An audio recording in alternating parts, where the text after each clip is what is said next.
얼마 전에 한국 가족들이 잔액증명서에 입금을 할 때 부모의 잔액이나 대출이 아니라 제3자가 입금을 해서 비자 취소가 됐다라고 들었거든요. 최근에 여러분, 미국에서 유학생 비자를 취소하고 인터뷰도 중단하면서 초유의 사태가 벌어진 지 얼마 되지도 않았습니다. 미국 대신 호주 유학을 선택하시는 분이 정말 많아졌습니다. 그런데 호주 유학도요, 최근에 비자 신청 후에 추가 서류들을 요청하면서 비자 취소가 많아지고 있습니다. 솔직히 말씀드리면 저도 추가 서류 요청이 늘어나면서 깜짝 놀란 상황인데요. 특히 육아휴직을 해야 하는 부모님들이나 집을 내놓아야 하는 분들은 비자가 거절되면 준비했던 게 모두 다 물거품이 돼버리잖아요. 최근에 달라진 점 2가지를 말씀드릴 텐데, 호주 조기 유학이나 1년 살기를 준비하시는 분들은 꼭 이 점을 체크하고 수속을 시작하시기 바랍니다. 혹시 오늘 영상을 보시고요, 우리 가족에게 맞는 도시 그리고 비자 준비를 어떻게 해야 되는지 모르겠다 하시는 분들은 아래에 고정 댓글에 상담 신청서 작성해 주시면요, 자녀에게 잘 맞는 도시나 학교까지 추천드리겠습니다. 먼저 전체적인 내용부터 얘기하고요, 시드니 이야기로 들어가 볼게요. 시드니로 가실 분들은 제가 좀 화가 나기도 하는데 정말 조심해야 되거든요. 그래서 뒷부분까지 끝까지 들어주시면 감사하겠습니다. 제가 추가로 요청받은 내용을 직접 보여드릴게요. 이 비자를 신청한 부모님들은 두 분 다 일을 하시는 분들이고요. 비자를 신청하고 나서 추가 서류를 받은 게 육아휴직서를 제출하라, 재직증명서를 제출하라, 그리고 소득증명. 이 3가지는 뭐 발급받으면 되지 뭐, 이렇게 생각하시는 분들이 계시거든요. 비자 신청은요, 비자 신청하기 전, 비자 신청하고 나서 추가 서류가 왔을 때 추가 서류를 넣었을 때 이 맥락이 맞지 않으면 비자가 거절될 가능성이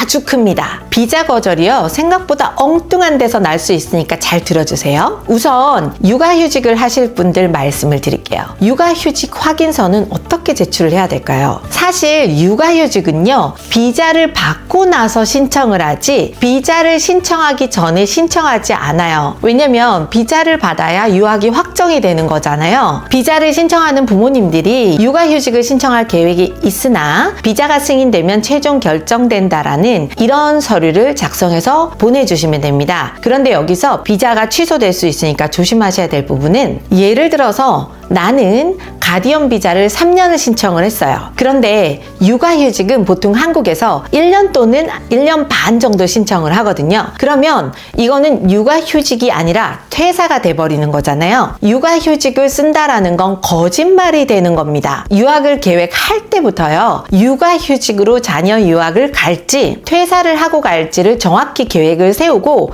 계획서를 써야 돼요. 그리고 유학원에도 정확히 알려줘야 됩니다. 다시 말씀드리면, 비자를 3년 신청하실 분들은 육아 계획서에 육아휴직을 신청하고 1년 후에 연장을 할지 말지를 결정한다, 이렇게 쓰던가, 아니면 나는 10년 이상 회사 생활을 해서 아이와 보낸 시간이 너무 부족했고 아이와 유학하는 동안 공부와 케어에 집중을 하기 위해서 퇴사를 결심했다, 이렇게 써야겠죠. 특히 유학을 끝내고 나서 한국에 다시 어떤 사업을 하겠다거나 아니면 다시 어떤 직종의 복직을 알아보겠다라고 하는 것까지 쓰시는 게 좋겠죠. 그리고 이 육아휴직서라는 게 비자를 신청하기 전에는 공식적인 서류가 없잖아요. 그래서 상사 레터를 받는 게 가장 좋고요. 그리고 저희 레모네드는요, 상사분에게 받을 레터 샘플을 보여드리고 그걸로 받아서 제출을 하고 있습니다. 두 번째는요, 재직증명서하고 소득증명서예요. 재직증명서는 회사에서 발급을 받으면 되죠. 그런데 소득증명서는 회사에서 발급한 급여 명세서가 아니라 세무서에 납부한 작년 소득증명서를 영어로 발급받은 서류만 인정받습니다. 그러니까 정부에서 발급된 서류만 인정을 하는 거죠. 그러면 신고된 소득이 얼마여야 할까요? 연봉은 최소 6,500만 원 정도 이상은 돼야 되고요. 그런데 문제는 여기서 시작돼요. 예를 들어서 엄마는 연봉 8천만 원을 벌고 아빠는 사업에서 소득이 적다. 그리고 엄마가 가디언 비자로 호주로 간다. 그러면 아빠가 소득이 적은데 어떻게 생활비를 유지하지? 많이 버는 엄마가 외국으로 가는 거잖아요. 그래서 정확히 플러스 마이너스를 계산을 잘 하시고, 만약에 아버님이 소득이 솔직히 적으시다면 추가적으로 우리가 은행 대출을 받는다던가, 그리고 그동안 유학을 위해서 들었던 적금을 보여주거나 아니면 주식 계좌를 보여주면 좋고요. 할머니, 할아버지, 외할머니, 외할아버지 서포트를 얼마 정도 받는다. 그리고 그분들의 잔액 증명도 하면 좋겠죠. 그리고 비자 신청할 때는요, 은행 대출도 잔액 증명서에서는 인정을 합니다. 이제 시드니 얘기를 좀 할 건데요. 시드니 NSW 교육청에서 최근 신청 서류를 너무 까다롭게 봐서 가능하면은 제가 미리 상담할 때 조건이 되시는 분만 시드니로 안내를 드리는데요. NSW 교육청이 최근부터 신청 서류를 너무 까다롭게 요청하고 잔액 증명 출처가 어디냐, 급여 명세서, 그리고 작년 소득 증명 등 많은 서류를 요구하기 시작했습니다. 제가 듣기에는 얼마 전에 한국 가족들이 잔액 증명서에 입금을 할 때 부모의 잔액이나 대출이 아니라 제3자가 입금을 해서 비자 취소가 됐다라고 들었거든요. 그래서 까다롭게 본다고 하는데 좀 많이 까다롭기 때문에 소득 증명이나 급여 명세서, 그리고 잔액 증명을 출처를 정확히 밝힐 수 있는 분들만 추천드립니다. 시드니 쪽은요. 조기 유학 가족의 경우에 대학교 학생 비자하고 다른 점이 정말 많아요. 또 이렇게 수속을 하다가요, 또 업데이트 되는 지점이 있으면 바로바로 말씀을 드릴게요. 저희 레모네드는요, 조기 유학 케이스가 정말 많습니다. 그래서 추가 업데이트가 있으면요, 바로바로 따끈한 영상을 올리도록 하겠습니다. 그리고 오늘 내용은요, 가족들마다 상황이 너무 다르기 때문에 개별적인 상담이 필요할 것으로 보이고요. 더 상세하게 상담을 받고 싶다 하시는 분들은 아래 고정 댓글을 클릭하시면 1회 무료 상담을 받을 수가 있습니다. 다음 영상을 빨리 받고 싶다면 구독, 좋아요, 그리고 알림 설정도 부탁드리고요. 유학은 정말 큰 돈을 들여서 한국에 있는 집도 정리하고 직장도 정리하고 유학을 오는 거잖아요. 그러니까 너무너무 힘든 결정이고 너무너무 큰 결정이라는 걸 저도 잘 알고 있습니다. 그래서 최대한 학교도 좋은 학교를 수속하도록 도와드리고 최대한 비자를 잘 받도록 도와드리기 위해서 오늘도 열심히 달려보겠습니다. 감사합니다.